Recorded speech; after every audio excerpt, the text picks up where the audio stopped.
Hey guys, welcome to For the Story, the podcast that thinks that teaching Boy Scouts how to tie knots and not untie the knots is a little bit oppressive, because you never know. Some of those Boy Scouts might turn out to be submissives. I'm Ash. And I'm Avery, and those poor Boy Scouts, they're still probably tied up to this day.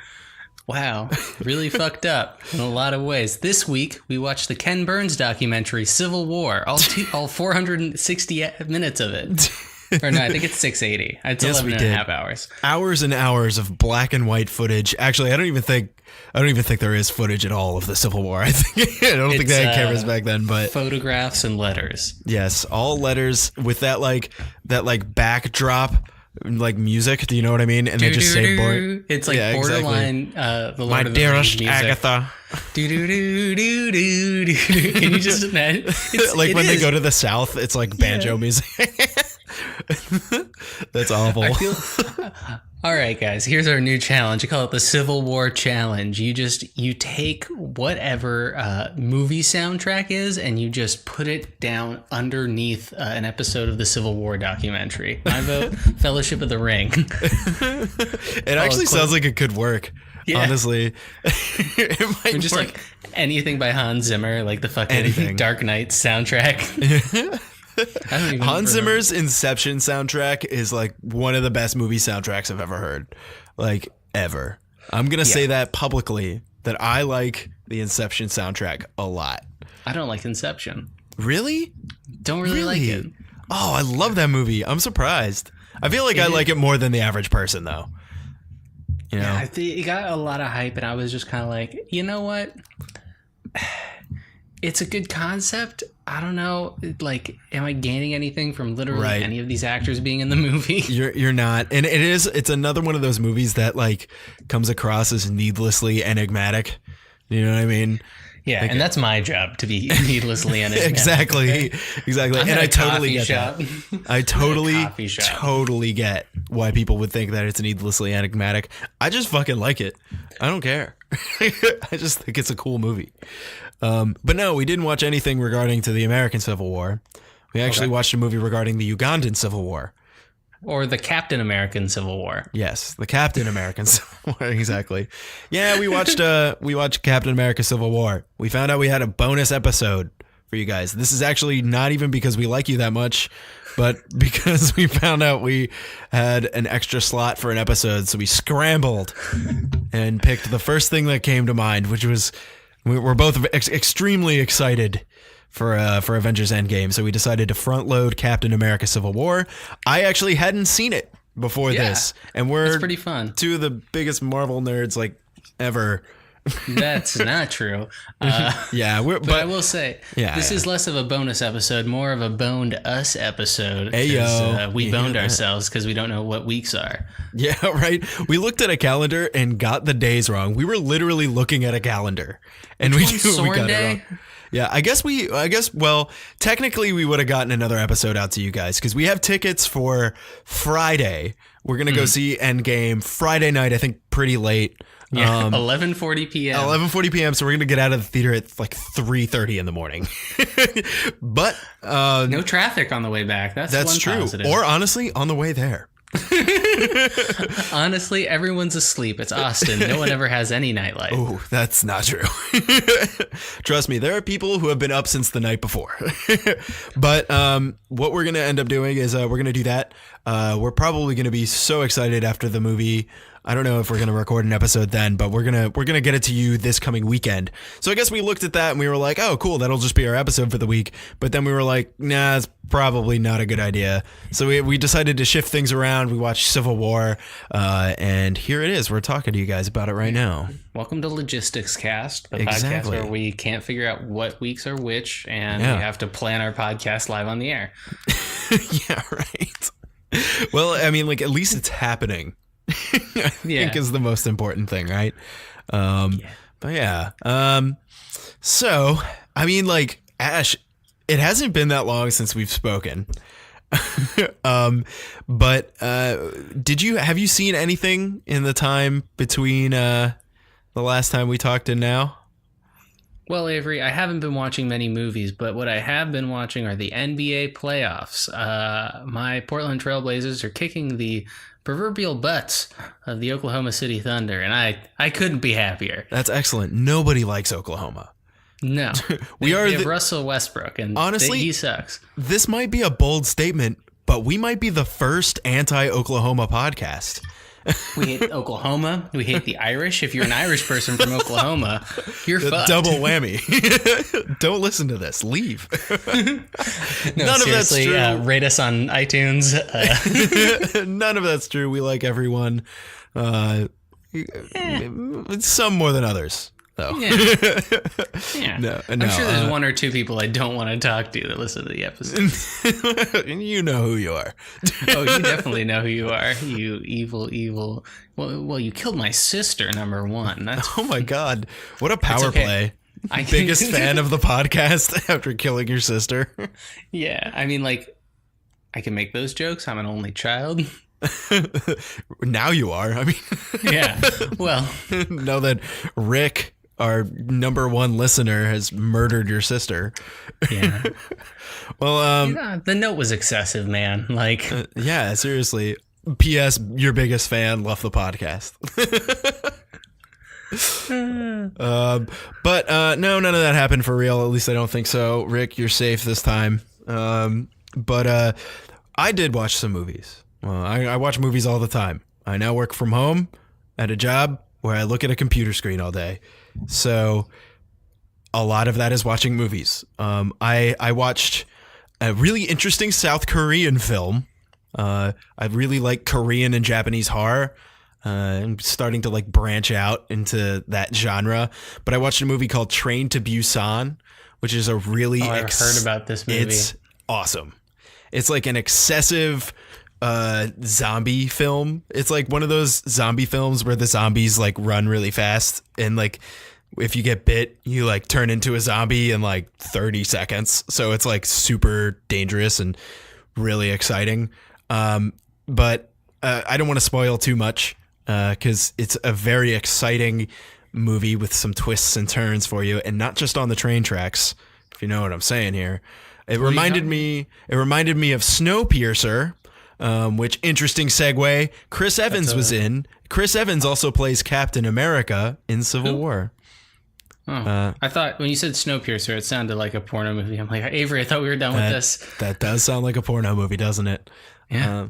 Yeah. About a guy who fucks a snowman. There probably is a porn parody of Snowpiercer.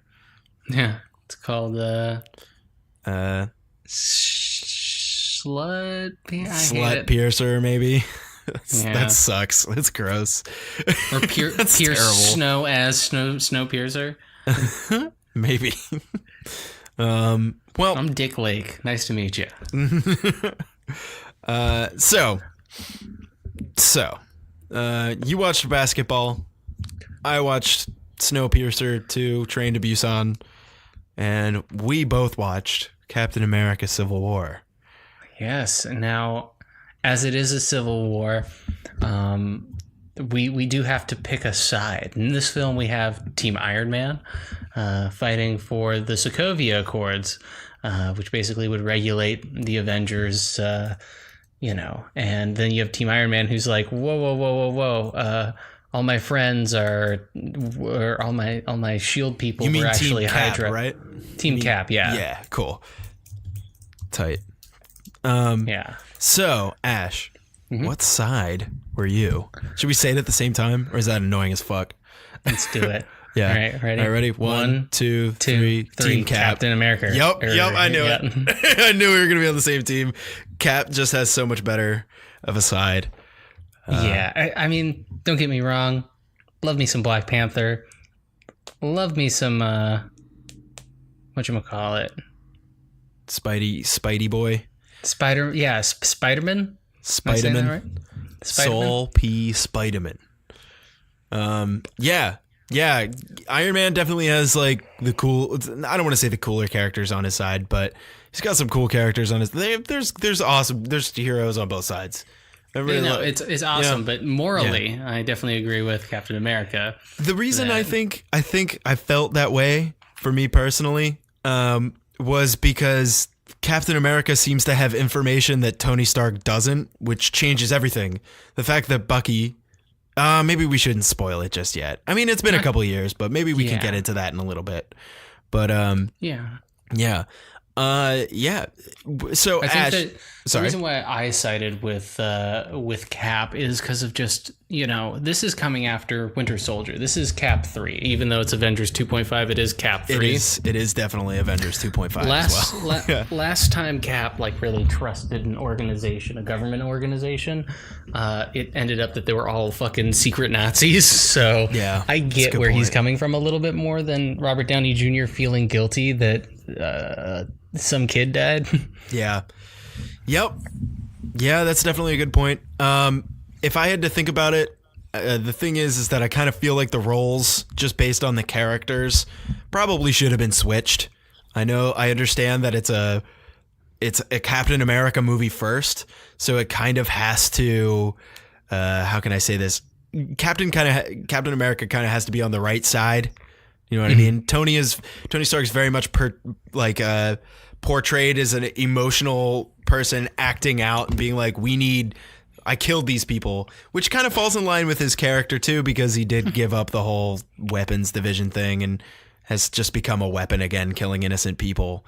So I guess I kind of see that. But it's also just, he has that military background where it's like there's a level of trust in government that comes with being in the military, of course, kind of in a more abstract way that a lot of people would disagree with me on this statement. America. Yeah, but also his country basically told him don't fight.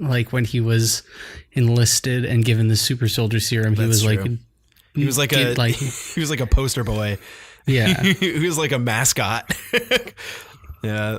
The Star Spangled Man with a plan. If you guys haven't seen the first Captain America movie, it's actually kind of funny. There's some good stuff in there, though. I actually think it's a pretty solid movie, especially for Phase 1 movies, because most of them are kind of they didn't get Thor 1. Yikes. Yeah, Iron Man was really good. Yeah, Iron Man was really good.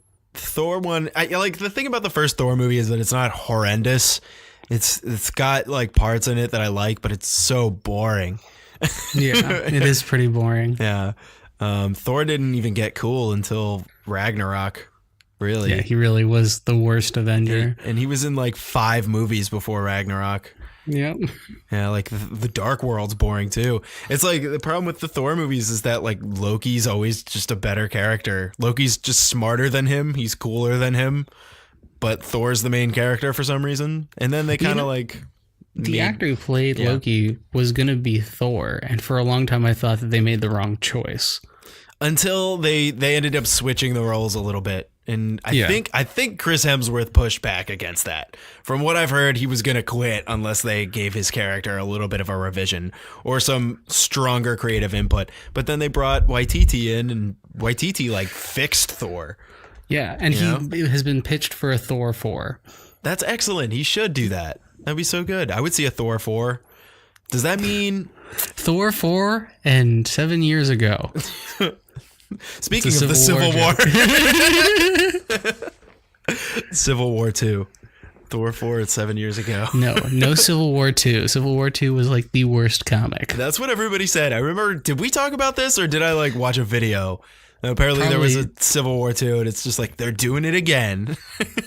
And it's and that's when everyone stopped liking Carol Danvers as Captain Marvel because she was just an utter asshole, even though she did hit someone with Iron Man as that's the club. That's pretty but she was an intolerable character in that run. Anyway, that's unfortunate. Well, yeah, don't do it. Well, we've moved on from that. I think that's kind of all. From what I understand, I don't really read comics very much. I'm very much film bro MCU kind of fan. But from what I understand, Ultimate Marvel or Ultimate Avengers kind of rewrote that a little bit, and that's what a lot of the MCU stuff is based on. Am I wrong in saying that? The Ultimates universe is a lot of what the MCU is based on. Yeah. Okay. So that's a whole bunch of other shit that is in the movie we watched. Moving on into our expectations section, Asher. Mm-hmm. It's been a while for you. but I'm curious what you expected on a rewatch. And I'm also curious, did you see this in the theaters? I was a poor college student when I saw this, and me and my 2 roommates, Joel and Ben, watched it on a very tiny screen in our living room when we pirated it. Nice. Yeah. Also, and, we don't condone the P word here For the Story. when we yard it. Yar. Yar. Yeah. Yeah, and my first time watching it, I remember not being a big fan of like the plot, but really enjoying just seeing all these characters fight each other and being like, wow, like this, Marvel has the superheroes, DC has the villains, and this is the right move. They should just have more movies where the superheroes fight each other. Little did I know I would have a different opinion now, but yeah. I guess that makes sense. It was really fun to get all these characters together. I remember all the hype behind it, like the first trailer where they showed Spider-Man grabbing Captain America's shield. Such a big deal. That was probably a huge draw to bring audiences. Well, they almost didn't get him. Yeah, I remember this controversy a little bit. I wasn't really invested in the MCU at this point, which I'll get to in a second, but... Yeah. But yeah, so they brought in Black Panther for the movie, and then they ended up getting the rights because they're like, oh, we need to recoup our investment on Amazing Spider-Man 2. Yeah, for real. Not a solid they investment. sold the rights. Temporary rights. Yeah. So, as far as I go, I remember this was before I was interested in the MCU at all. I think the only one that I had seen Iron Man back in 2008. And then I had seen the Avengers, and I had seen Thor somewhere along the line. I'm not sure exactly where. I didn't know that they were related, I think, at the time. When I saw the Avengers, I was like, oh, I remember Iron Man from like years ago. It's odd that he's appearing in this. And then I kind of like filled in the blanks a little bit, if you know what I mean. So that had pretty much all that was pretty much all I had seen. I remember Age of Ultron came out, I think, the year before. And I remember being like, this is all done. This is just going to fizzle out into nothing. Which was like, how wrong was I? Because Civil War came out and the hype was just fully renewed. And I remember getting kind of like interested and then being like, I just don't care.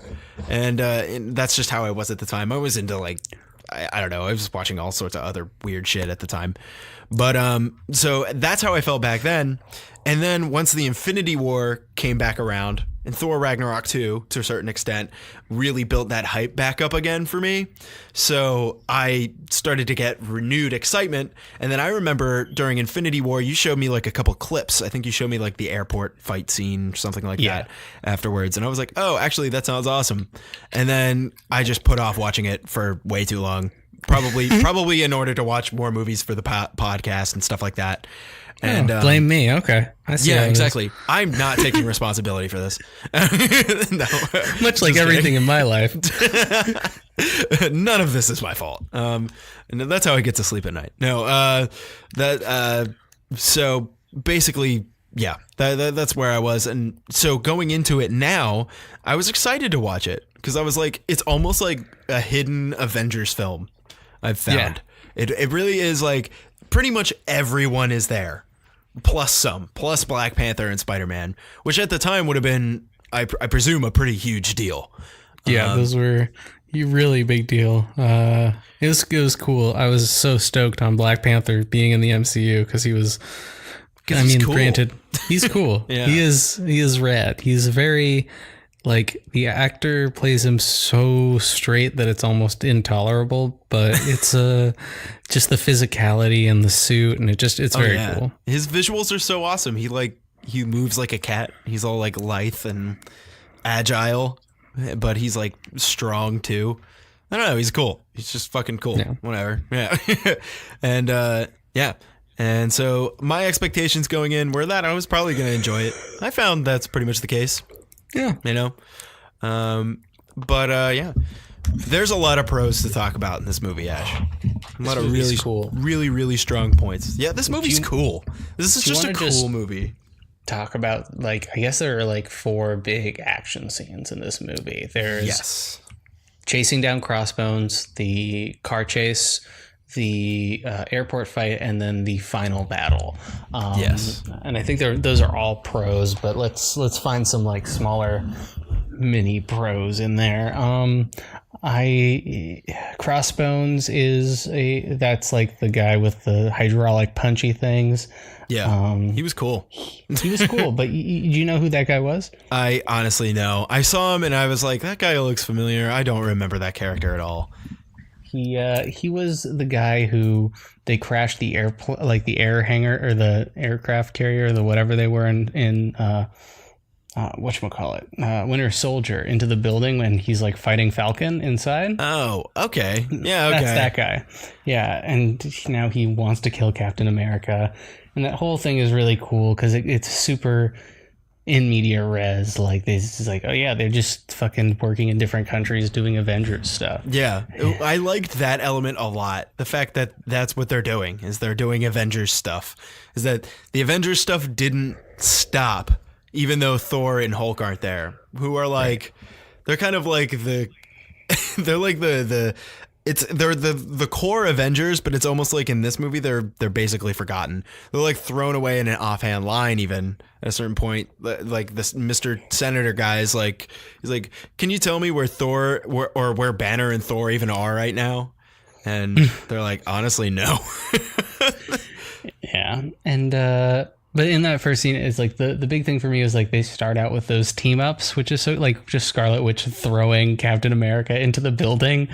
That's filled with gas. Like they start out doing the team ups pretty early, and that really has a lot of payoff later because the airport scene has the best team ups. Oh yeah, for sure. Like everyone's matched really well. I feel like every time that there's a fight scene, it's not like, and honestly, there's times when like there's a specific moment halfway through the movie where Hawkeye is kind of evading Vision, basically, right? And Vision even says, "You can't overpower me," and Hawkeye's like, "Yeah, I know."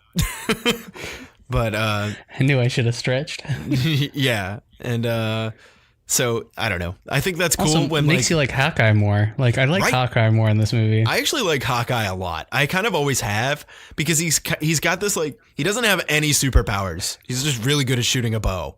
And I think that's cool because he just talks like a guy. I also like what's that Jeremy Renner. I actually like Jeremy Renner a lot, and more so because he plays Hawkeye. So I think he's like so fitting for that role, and I'm excited to see him in Endgame. So yeah, he has the line in, I think, Avengers where he's like, listen, there are aliens attacking. I've got a bow and arrow. None of this makes sense. None of this makes sense. It's just like, he is just a dude, and he's there. And yeah, I think that's why I like Hawkeye a lot, because him and Black Widow in particular, I think, could have suffered from, they're supposed to be core characters, but they're like so not even on the power level of some of the more powerful characters that it's like, you know, they could have just fallen to the wayside, you know, but they didn't, because they were actually given some pretty interesting writing. Yeah, and like especially like Black Widow in Winter Soldier. Yeah, she's like very integral to that, and she kind of has a cool plot development. Yeah, there. Sure. No, I liked her in this movie too. What did you think of the plot? Did you like the plot? I think so. Yes, I did. Yes and no. There was a lot of like drama-filled emotion sob moments in this, which I was a little like, I don't really like superhero movies for like the dramatic emotion-filled scenes. It's more like the get 'em scenes that I really like. But from what I did like, I felt like it flowed pretty well. There were a lot of parts, I think, towards like the beginning of the second act where things kind of just slowed down and there was a lot of bureaucratic talking. And that's something that like makes me lose interest a little bit, because I'm dumb. But like, you know, it picks back up again. And then the third act is just so well paced. One thing. Okay. Yeah. Do you understand Zemo's plan? Because I didn't the first time I watched it. Honestly, I was just not really. okay, so essentially his plan was find the video. Like, he was like, I can't beat the Avengers in hand-to-hand combat because I'm just a guy. But I can get them to fight each other. Yeah. Yeah, by like revealing this thing that I know as like a former Sokovian intelligence agent that the Winter Soldier killed like Tony Stark's dad and mom. Yeah. And he like, I love, like, it's kind of underrated, but it's a real subversion of expectation where they're like, oh, we got to go to fucking Siberia to fight these super soldiers. Right. Because, that was actually all really dead. great. Yeah. Yeah. And you get there and they've all already been murdered. But that wasn't even, it was almost like it was a ploy. It was like bait to get them there at the same time. Yeah. So It was great. Yeah, I think so too. That is a really good subversion of expectations. You're right. Because that's exactly what I expected. Because that's what Bucky and Captain America had been talking about the entire movie. And then you get there and it doesn't even matter. No, it's like, yeah. Bye. Yeah, it's like, oh, wow. And then they have to fight Iron Man, which is so good. And that had more emotion. That fight had more excellent moments. And another pro that I really want to bring forth. We talked about this a little bit before we started recording, but the props in this are so excellent. All of the props and the costumes, all of it looks so good. Like, almost better than I've ever seen it look. Like, ever. I think the second best I would think is maybe like Thor Ragnarok. But like, I've never seen Captain America's shield look so goddamn cool. There's just something about it that looked fucking awesome. And like, I don't know how they did Tony Stark's Iron Man suit, but when he had like the mask off and it was just like the shoulders down, it looks like it's a combination of like actual props and like some CG in there as well. I think it is. I think you're right. Because there were parts where it looked like he had like a car bumper on him, which would probably be like how that would really look in real life.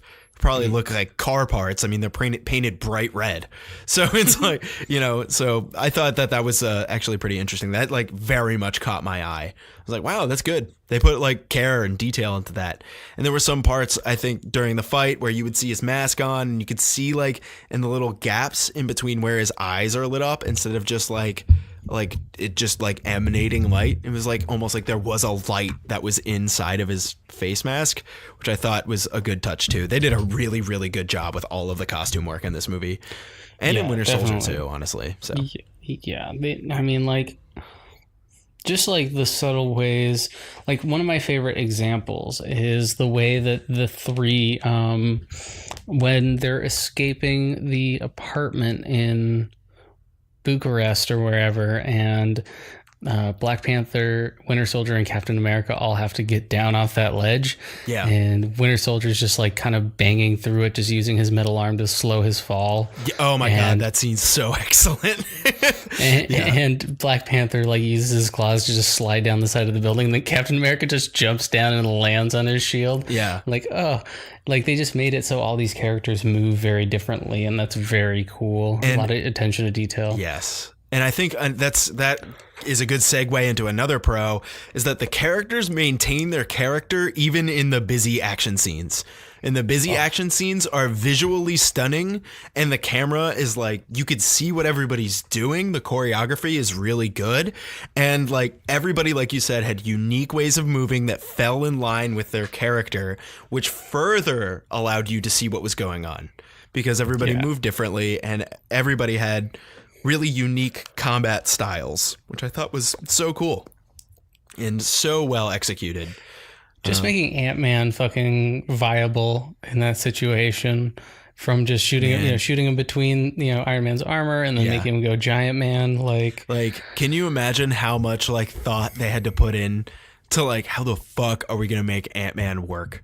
The choreography, or like, honestly, a lot of that was probably CGI done in post. But I mean, like, if you think about it, like the planning involved in what every character is going to do and the cuts that they were going to make was probably pretty challenging for that scene. When you have 10, maybe even more, it might have been 12, like people all with extremely unique powers matching up on each side. Trying to like piece that together is like more than I could do. You know what I mean? So I think it was 12, 6-on-6. yeah. Yeah. I mean, it's they would separate them and then they'd bring them all together. And we were talking about this earlier, but you actually kind of got to see what Vision's powers were with his density manipulation, where he would just like the truck would be thrown at him and he'd just like go like super dense and break through it. Like it was cool that they were able to highlight what everyone does and keep it light. You know, that line where Clint Barton and T'Challa, Black Panther and Hawkeye are gonna fight, and Clint just goes, "I don't think we've met. My name's Clint," and then T'Challa just goes, "I don't care." It's like Right. one of my favorite little mini moments. He just doesn't care. That's another reason why I like Hawkeye so much is like, and like even though all this is happening, like they still all respect each other. So like after something happens, they'll like apologize, and Hawkeye and like Black Widow match up, and they're like, "We're still friends, right?" Like we're still cool. All that stuff is great. Yeah. This is another excellent, well-written movie from the Russo brothers. Well done. Good. Well really good. done. Another great screenplay. Did they write the screenplay too? They had to have at least. They must have had some kind of input to some extent. Yeah. Let's find out. I'm gonna check it out right now. But yeah, because it seemed like it wasn't really comedically written. So directors Joe and Anthony Russo. Christopher Marcus and Stephen McFeely. I don't know who any of any of those people are. Stephen McFeely. Huh. Marvel Cinematic. So it looks like they wrote Thor: The Dark World, Infinity War, Endgame, and Christopher Marcus. The Lion Witch in the Wardrobe. Oh, interesting. So, well, yeah, they both come from Chronicles of Narnia, which I think is like a weird. That is a weird move. They also wrote Dark World, which is really odd. I wonder if that like, I don't know. The Dark World came out at a time when I feel like Marvel Studios were under financial constraint and wanted to make sure they were getting everything right almost to a fault. Does that make sense? They were trying to do more of the standard blockbuster than what they've turned into, Right. which is like highly serialized. effective. Yeah. And which is interesting because they've especially with Phase 3 really started to take like legitimate risks, and risks that like were definitely more successful and more interesting than some of those early movies, because they did a lot of what probably back then seemed like pretty forgettable, just like superhero movies that were kind of unconnected. And then the Avengers was kind of like that breakout hit. And then they still had like little hints of that. And then Guardians of the Galaxy came around, and I think that's really when it started to change. Yeah. So I mean, like the Phase 2, Phase 3, I think is when it really ramped up. Oh yeah. Because they knew like where they were going and they knew where they needed to get their characters. And they had already covered all of the background stuff, so they could do what they actually wanted to do, I think is really what ended up being the case. That's the underappreciated part, I think. It's like those like origin and solo movies can be kind of lackluster for Marvel, but they do it so they can execute these really excellent team up movies. Oh yeah. Where yeah. like if you're fully ingrained, Civil War has so many little things for all the little characters. You know, if you've seen Black Widow in Winter Soldier and Iron Man 2 and Avengers 2, you have a whole arc for her. And same thing with Hulk, and even though he's not in this movie, but in War Machine, it's still a good example. Yeah. Even Ant-Man, War Machine, who's like arguably a secondary character. I mean, he's a secondary character. arguably a tertiary character. Yeah, exactly. Same with like Falcon. Yeah, Falcon's a dork, man. I was telling you, he's so dorkier in the comics. Oh yeah. Oh my God. You sent me a picture It's No, so good. that's the Vulture. I want to clarify. That is. well, whatever. Bird-based superheroes. We probably have Let me see if I a can- club.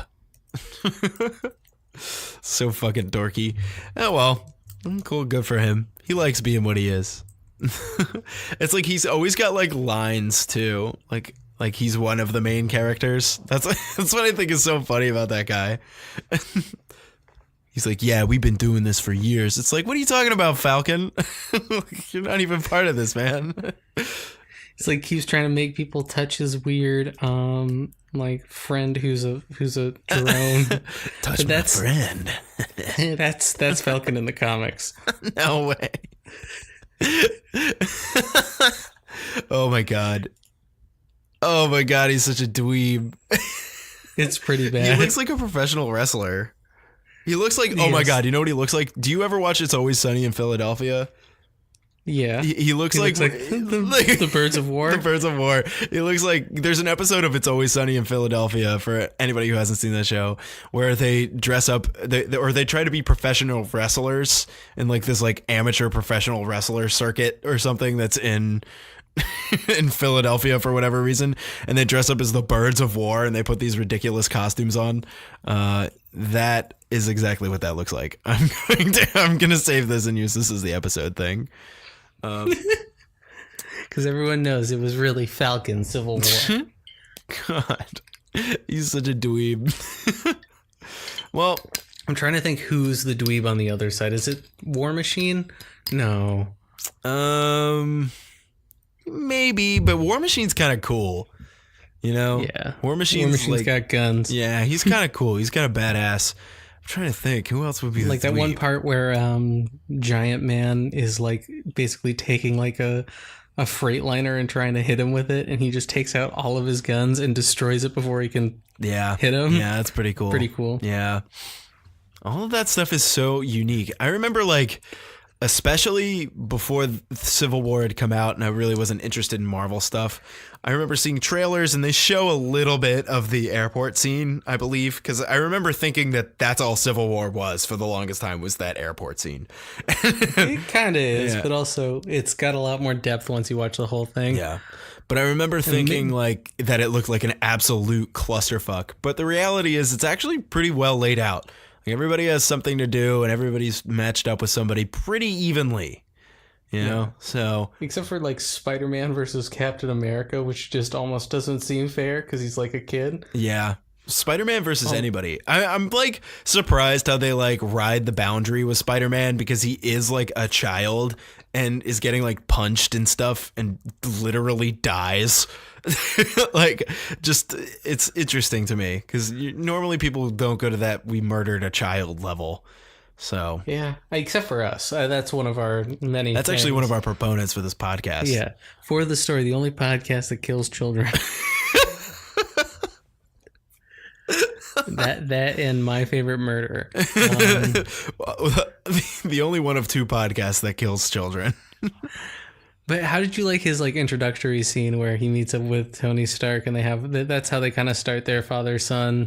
I've seen that on YouTube a couple times, so I was kind of just like, okay, you know, I knew what had happened. Yeah, But I mean, like, it's cute. I really like the relationship between those two. I think it's pretty rad, actually. I think it's a good setup, and it's better explored in Homecoming, I think. But it's well set up here. You know? yeah. That's they set up a couple of these things like Black Panther and Spider-Man so well for their own individual movies. It's just it's a huge pro. Yeah. Oh, for sure. All of that whole Spider-Man Tony Stark arc, if you will, really, really good, and a really good like it gives it like emotional weight too. It almost like plays, especially like, I don't know, at least for me, it plays into that like teenage thing where like, how cool would it fucking be if a superhero was like, hey man, you want to like hang out? You know what I mean? Like, You want to be my friend? yeah, like you want to also be a super dude, like you know, like it kind of plays to that. Like, fuck, that'd be the coolest thing ever if Iron Man came to my house. Now, I don't know why he'd come to my house. But I mean, like, Mr. Stark, I haven't cleaned. I'm so sorry. yeah, right. Like Would you like dry pasta? maybe if you needed a bartender, be a super bartender. Is there a bartender? Is there a bartender based superhero? Let's see. There probably is, right? It's probably DC though. Bartender superheroes. Because that would be amazing, and it would be me. Bartender. There's a bad T-shirt that says "I'm a bartender. What's your superpower?" Oh, that's really stupid. Luke Cage was a bartender. Oh, really? Bulletproof man. Cool. All right. Well, there you go. Yeah. That's about it. That's about as far as we're gonna get. Let's get to our cons, because there are a couple of things that bug me about this movie. Okay. I want you to start because I can't really think of anything off the top of my head. Yeah, this movie's not perfect, but it's got some like nebulous qualities that just I wasn't crazy about. I've kind of touched on them a little bit already, but I'm curious what you have to say here.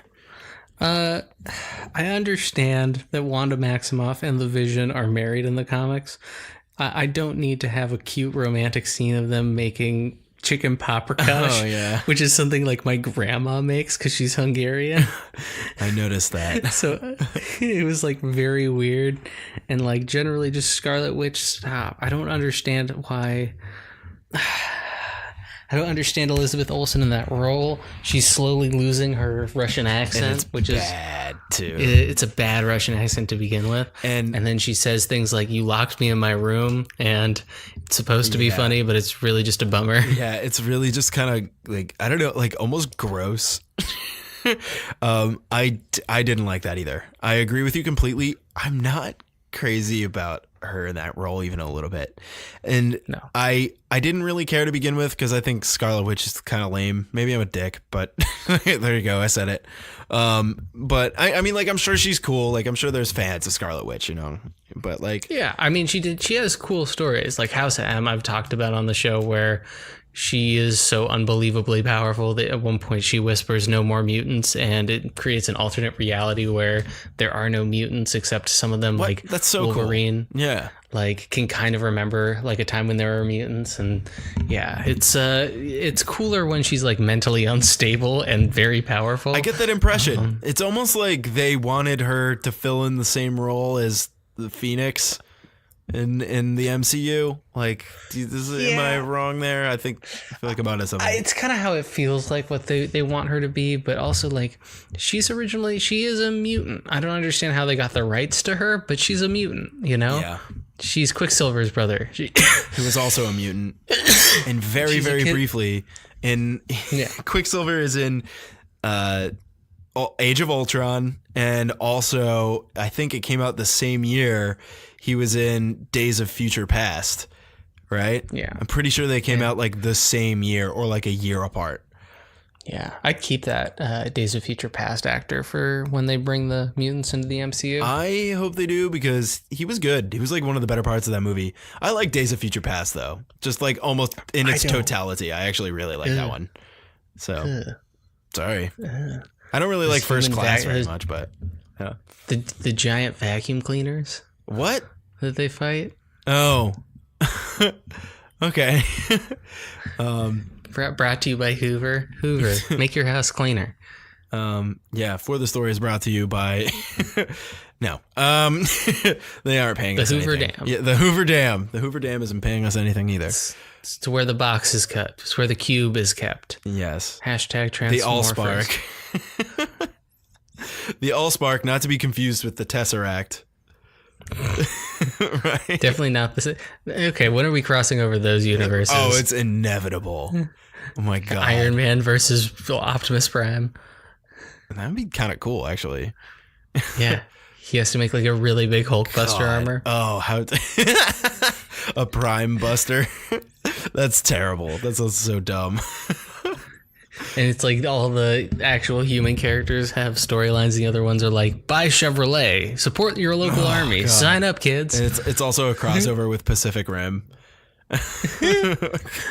It's Optimus Prime and Iron Man versus Kaiju. And also versus Godzilla. Okay. Man, I'm watching that. Fuck, dude. I think we all know that. Let's get it Captain going. America is the true king of monsters. So that's man, as far as cons go, I definitely brought it up before, but there's some like really like lull brooding moments in this movie that seem almost like uncharacteristic. Like I feel like if it was an Avengers movie, there wouldn't be those brooding, just slow moments. But then again, this is a year or two before Infinity War came out, which also kind of had some brooding moments. I don't know. Yeah, killing Gamora. Yeah, there's some low and slow in Infinity War too. I think Infinity War is a better movie, but Yeah. And it's what's surprising is this movie was the longest in the MCU until Infinity War came out. oh yeah, which is now going to be the second longest because Endgame I think is like 3 hours long. Oh god. I don't know what to do. I want to have so many beers at the theater, but don't want to have an Alita Battle Angel situation. Oh, where we we have to pee get up five and pee. times during the movie. Yeah, I think I'm just gonna avoid it as much as possible. We're gonna insert catheters. Shit, dude. They're checking my bags and they're like, "What are these?" Those are catheters. That's the biggest problem with going to the movies and being able to buy beer is that like it's so easy to just get another beer because a server just brings it to you. You know, you just put the little card up at Almo and they bring you a beer and it's like fucking awesome. But like at the same time, it's like once I start drinking beers, man, it's like I gotta pee every like 30 minutes sometimes. Like once I start drinking the beers. But I also drink a lot of I have to water. confront you about something. Okay. I have to confront you about something. I made a joke when I was on that date where you said, "Hey man, I hope it goes well," and I said, "Well, I'm already getting fucked." The margaritas are $10 each. Yeah, that's expensive for a margarita. It's a great joke, Avery. What kind of tequila was in those margaritas? Because that's not cheap. 1400. Do you mean 1800? Yeah. Yeah, that stuff's I expensive. don't know, as hell. It's not very good either. That's the thing. It's just really expensive. Yeah. But they have like one of those Margaritaville machines. Oh, fuck great. yeah. Yeah. I had a strawberry margarita while I was watching my movie, and then I had another one. Yeah. Because I'm like, this is not good. This is juice. So What'd you say? this is juice. Thank you. I like how you put. I like how you knew what I thought you Yeah, said. I know exactly what you thought I said. This is Jewish. What? This is Judaism. So other cons in this movie. What can you think of? It's really down to Scarlet Witch and some like early movie pacing things. The only other con that I can really think of is that my natural gut feeling is that the roles for Tony Stark and Captain America will be reversed. That Captain America would be the strict, we have to go by the book guy, and that Iron Man would be like, fuck this, I'm a billionaire, I don't need the government involved in my shit guy. I think there are arguments to be made about that because like Tony Stark's whole arc is like after the battle in New York, he has PTSD. Yeah. And you'll notice that he didn't go out on the Avengers mission. Yeah, that's a good point. Yeah. So it's kind of his character development, but simultaneously, I get where you're coming from, but also Captain America's like been kind of anti-government in all the movies. Like, ironically enough, but that's part of Captain America's arc too, which comes like almost fully arced in this one because at this point he's now a war criminal. So he was very strict by the books, trusts the military, then Hydra infiltrates everything he knows and loves, and now he's just like, I don't trust anything, which I think is a pretty cool arc for Captain America, actually.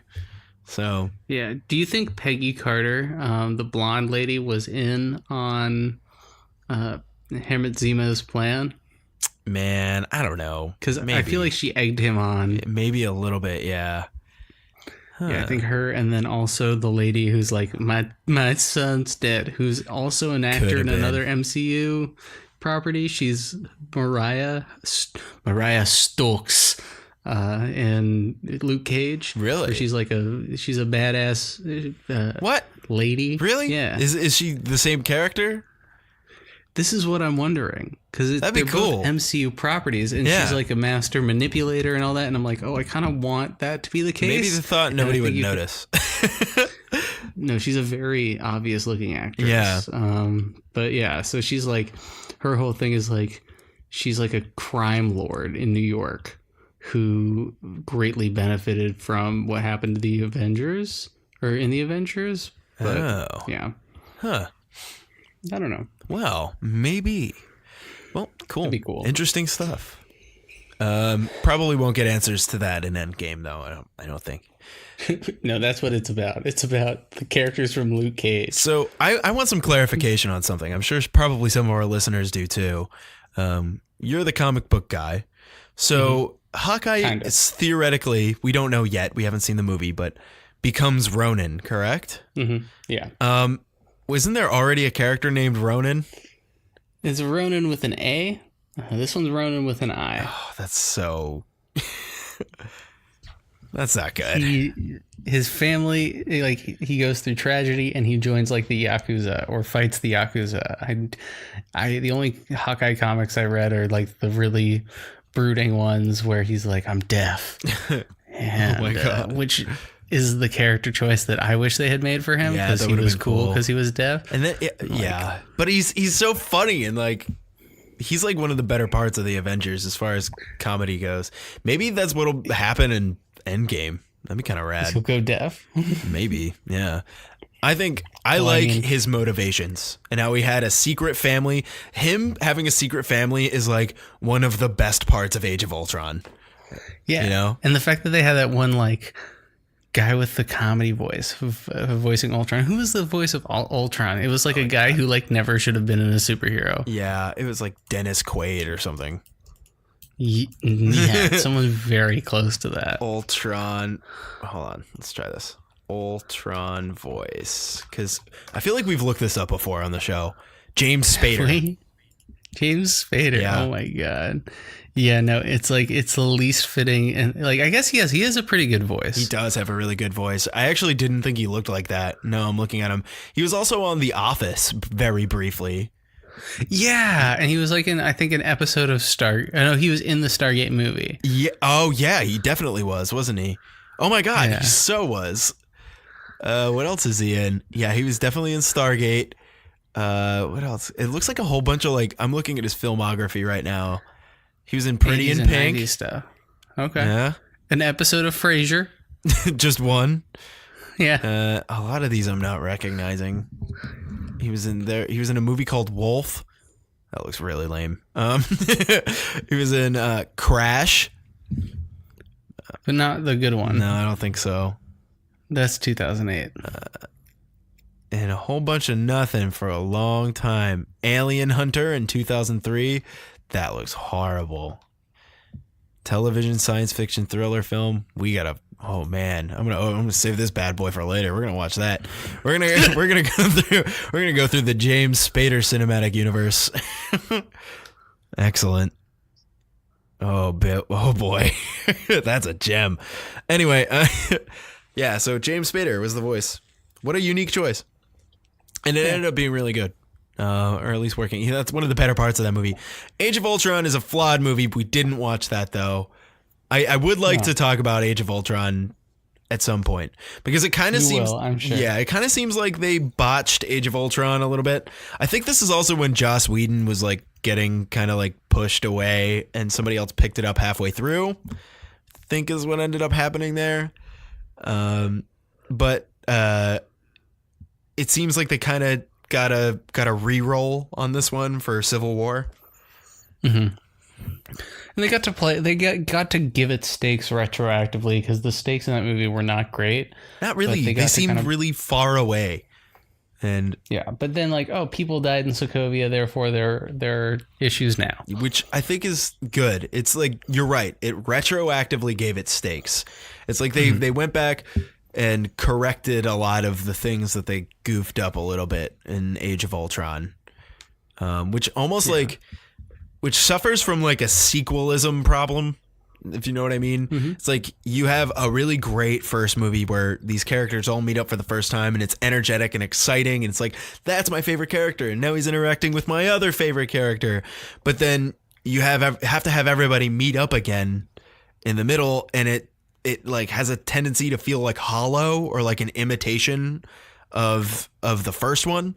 I think the Guardians of the Galaxy 2 suffered from that a little bit, but only at the beginning. I didn't like Guardians 2. I thought it was okay. I think like the stuff with Yondu is his name is better than almost anything else in the movie.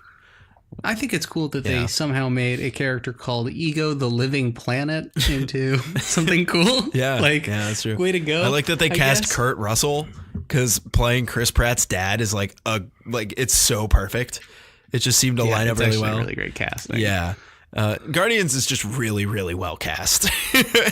Like the core characters are so well cast. But a problem that I had with Guardians 2 was that the first scene, it's every sequel with these ensemble movies. It opens up always in the middle of an action scene where they're off doing a mission. Age of Ultron started like that. This Guardians 2 kind of does that, but not really. This one 100% does that. But it's still a continuation. So they show a couple of, don't they do a couple of intro things where they like show Winter Soldier crashing the car, that kind of stuff? They do. Okay, so it's not first. Yeah, it's not. You're right. So it's like second scene. Yeah. Yeah, exactly. But it's still part of the Act 1 catch up. Because there's always that Act 1 catch up where what have the characters been doing? Oh, they've been off doing Avengers shit. You know, there's always that where it's like, I kind of want to hear about that. But I mean, there's clearly more important things to deal with. You don't want to watch Captain America do his paperwork at the end of the day. So, I mean, what kind of paperwork are we talking? I don't think there's any interesting paperwork that the Avengers would have to do. Like they probably have to do something, right? Yeah. Is there no accountability? We need Accords, damn it. So it's really cool that they got this movie sponsored by Honda. Yeah. Oh yeah, so cool. So many Hondas blow up in this movie. Gotta get those Accords. Yeah, that's what the movie's really about. Yeah. They're signing for a 2019 Honda Accord. They're just all really concerned about them opening a Honda factory in Sokovia. They're really worried about the Sokovia Accord. I didn't want to let you down. You did that when you signed for that all-new 2019 Honda Accord. 0% down. 0% down. For 36 months. Honestly, Captain America was 0% down for those Sokovian Accords. My favorite thing ever is in The Winter Soldier when you get to see Captain America go back to his apartment. Because Captain America has an apartment. There's a part when they're talking in Age of Ultron and they're talking to Steve Rogers specifically, and I think Tony or Thor or someone's talking to him and they're like, so you gonna live in the city? And he goes, well, I want to live in Brooklyn, but honestly I don't think I can afford Brooklyn. It's like, what? Do you guys get a paycheck for doing this? Like, what is going on? Like, I want to know. Putting your lives on the line. And you can't afford a modest apartment in like a suburb. I guess Brooklyn's probably pretty expensive at this point, but still. But I feel like you're Captain America. I feel like you save New York. Yeah, like you get they give you an apartment complex. Right, you would like live on site, or like Tony would have like dwellings constructed in one way or another in Stark Tower, you know? You telling me he didn't save one landlord? Way to go, Mao. You can't pull any favors. He's Captain America.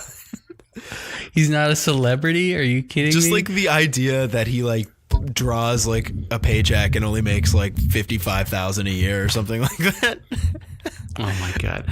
Is like health insurance. It's like so terrible ridiculous. Health insurance. Yeah, like no, not that bad. You know, he's still, but he doesn't have a PPO. But he still has to see a generalist before he sees a specialist. Exactly, for sure, absolutely. Yeah. And so, like, yeah, I'm just thinking, like, what do they pay? Do they pay Thor? Like, does Thor get paid? I just don't understand. Do you remember like the shorts leading up to Thor Ragnarok, where it was talking about Thor living on Earth, and he like got a roommate and tried to pay for his rent in like treasure or something? It's pretty funny. It was like it was all that treasure is worth way more than his rent. Let's be real. Yeah, it's actually pretty good if you haven't seen it, or if any of the listeners haven't seen it. All of the Thor shorts leading up to it are actually pretty funny. They're all super short too. You can find them on YouTube, I'm sure. So I know you're a Thor head, but I am now weird for phrasing. sure. But going into Endgame, besides Thor, did this movie make any more characters more interesting for you and make you look forward to seeing more of them? Captain America for sure. Okay.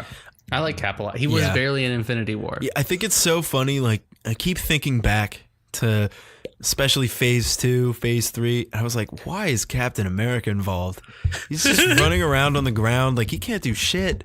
But now that I've seen him like in more energetic and emotionally charged and powerful roles, I'm like, man, Cap's pretty fucking cool for being like, like clearly the best film iteration of Captain America ever.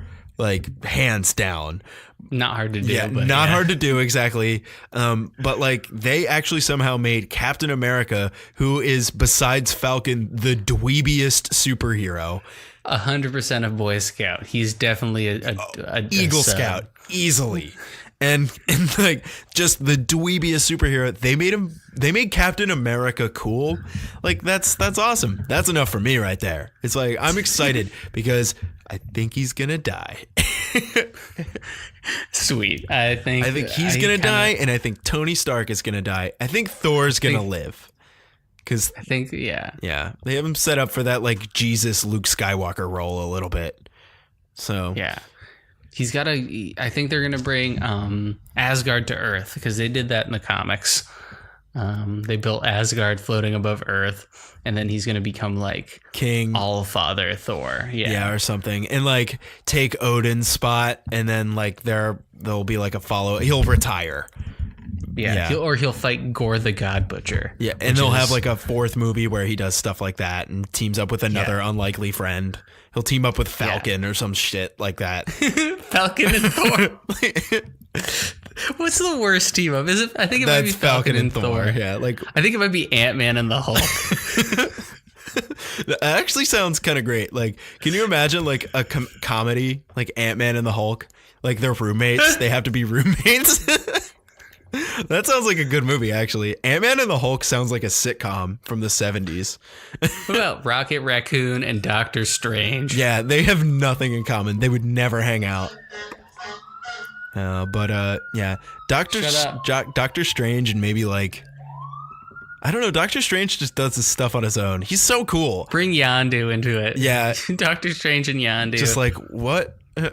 What are you doing, boy? I don't know. How does Yondu talk again? Exactly like that. Yeah. So I'm excited. I'm excited to see more Doctor Strange in Endgame, because he's become one of my favorites too. I think as far as my favorites go, it's Thor, Iron Man, Captain America, Doctor Strange, and then everybody else. So I'm kind of having high hopes for Ant-Man. I really hope they bring him around, because Infinity War just nothing. Been doing him. Yeah, well, he wasn't in it. Yeah. And like, his solo movies have not been good. Yeah, Ant-Man and the Wasp was okay. The first Ant-Man. Yeah, but you have to. Yeah. You have to think, like, they put it out like a couple weeks after Infinity War came out. Like, they just don't want it to succeed, it feels like. Yeah, that's a pretty like low spot. Maybe they just knew. You know, I remember watching Ant-Man and the Wasp and being like, this was pretty good. Like, it's actually not a bad movie. Like, it's not. It's pretty fun. I think Paul Rudd is really, really likable. I'll just go and say it. Super likable. Yeah. Really good fit for the character of Scott Yang. So Scott Lang. Scott Yang, Lang, whatever. Yin Yang twins. You ever heard of them? Whatever, man. Pretty girl, your butt looks soft. Maybe if I could touch it, I could tell if you're soft. Is it soft? Because I really like to touch it. And then I'll show you my penis. You ever watch that Lonely Island sketch? No. The Bing Bong Twins? Oh, no. You may like our penises. Well, anyway, we're in the last segment of our podcast. So, Ash, given everything that we've discussed, can you give us 5 words, a rating, and a recommendation for Captain America: The Civil War inning? Avengers 2.5, Disney's Marvel's Avengers 2.5, Captain America: Civil War. Civil War. Yeah. So my 5 words are the following: 3 words. I don't care. Bam. That's great. I had to add 3 words to make it work into my. Yeah. That's awesome. All right. What else do you think here? It's I think it's really good on rewatch. Give yourself some time. If you've already seen it, you haven't seen it in a while, I recommend watching it again. If you haven't seen it yet, you should watch it because it's fun. It's a good time, but I do think it gains something on the second watch. I give it an 8.5 out of 10. Nice. It's a good movie. Excellent. Not bad at all. I don't have words. I'm trying to formulate some. I don't have words. Civil War. It's Captain America: Civil War. That's by far your worst one, and that's saying something because that's worse than the time terrible. I said 6 words. Disney's Marvel's Captain America: Civil War. There, 6 words. Wow. Impressive. So this movie, I would say probably stands as the most successful crossover that Marvel had done before Infinity War. Fair. Like, for sure. It almost like struck me as a trial run for Infinity War. They were like, let's see if we can pull this off. And for sure, and I'd say they pulled it off. They really brought a lot of people into it. And what I like is that they challenged themselves a little bit and brought even more people in with Black Panther and Spider-Man, and pretty much gave them like cold runs. They're like, and bam, Black Panther, bam, Spider-Man. There you go.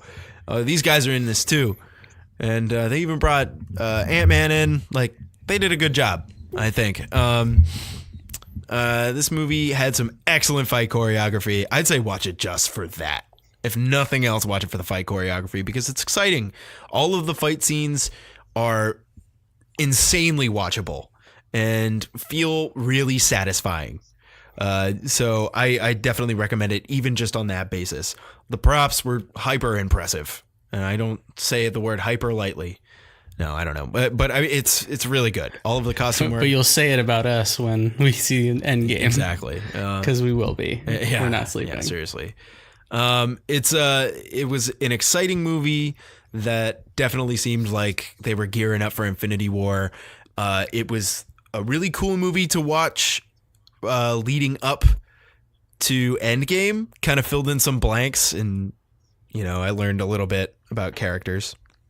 But I would say I'm going to give this movie a solid 8 out of 10. I think it's super, like, really, really watchable, really, really enjoyable. Some dark and brooding moments, which I was just like, whatever, like kind of bored by. But aside from that, yeah, super good movie. Definitely go and watch it. I'll probably end up rewatching this movie at some point in the next year, just to see if I can absorb a little bit more. But yeah, that's what I think. So, Ash, do we have anything else for the people? The lovely people. Check us out on the Instagram. We're For the Story podcast. I post there frequently. Download our back catalog. You rate us on iTunes. It helps us out. And listen to Shark Babes, because I see the statistics and I know you guys are listening to it. It's really weird how long Shark Babes has lasted. Yeah, it's been in our top 10 episodes for months now. Yeah, consistently. I think it just has a catchy, it's a title that draws people in. They're like, Shark Babes? What the fuck? So they don't even download Night of the Giving Head that much. I know, which is a better title and honestly a better episode. So if you want to listen to a good one, Night of the Giving Head is a pretty funny. That was a weird movie. Yeah, it was. Yeah, it's like a blur. All the porn episodes are a blur. Yeah, shit happens. exactly. People make mistakes. Right? Hey, it was fun for like 6 months. And then it was like, why are we doing this? Who am I? Yeah, what is my sense we? of self? Yeah. So, go ahead and listen to our back stuff. It's actually pretty interesting. I think our voices changed a little bit. I went back to listen to myself, and maybe I just got better at editing us. I don't know. Maybe I just got sexy. Yeah, baby. Oh, yeah. Oh, shit. You'll never find. The thing about me is... Someone who loves you like the way I do. Getting to know you, getting to know all about you. Getting to like you, getting to know you like me. By David Wizard. David the Wizard Wizardson. Oh, man. Okay, so we're going to leave you guys on that note. Thank you so much for listening. We love you. Bye. Getting to know you, getting to know all about you.